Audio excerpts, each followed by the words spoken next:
আসসালামু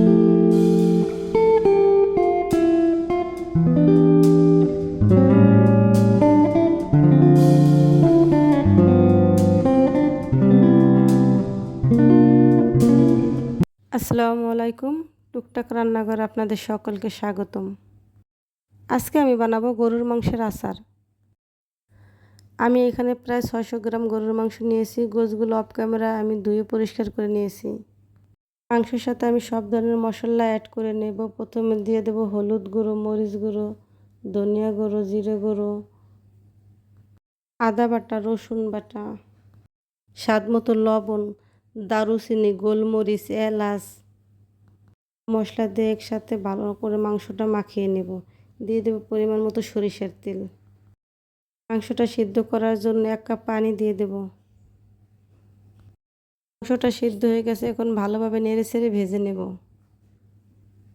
এই পর্যায়ে আমি আচারের জন্য মশলা তৈরি করে নেব।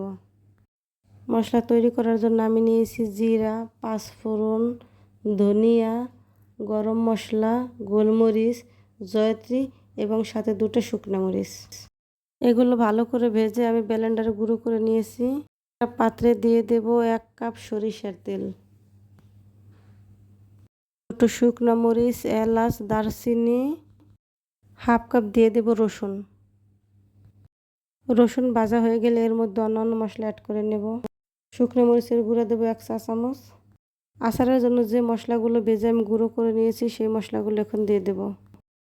আমার মশলাটা ভাজা হয়ে গেছে, এখন দিয়ে দেব আগে থেকে ভেজে রাখা গরুর মাংস। আপনারা চাইলে মুরগির মাংস দিয়ে বানাইতে পারেন, খাসির মাংস দিয়ে বানাইতে পারেন, আমি গরুর মাংস দিয়ে বানালাম। এই পর্যায়ে চুলার আঁচটা কমিয়ে দেব। সময় নিয়ে ধীরে ধীরে মাংসগুলো ভালো করে ভেজে নেব।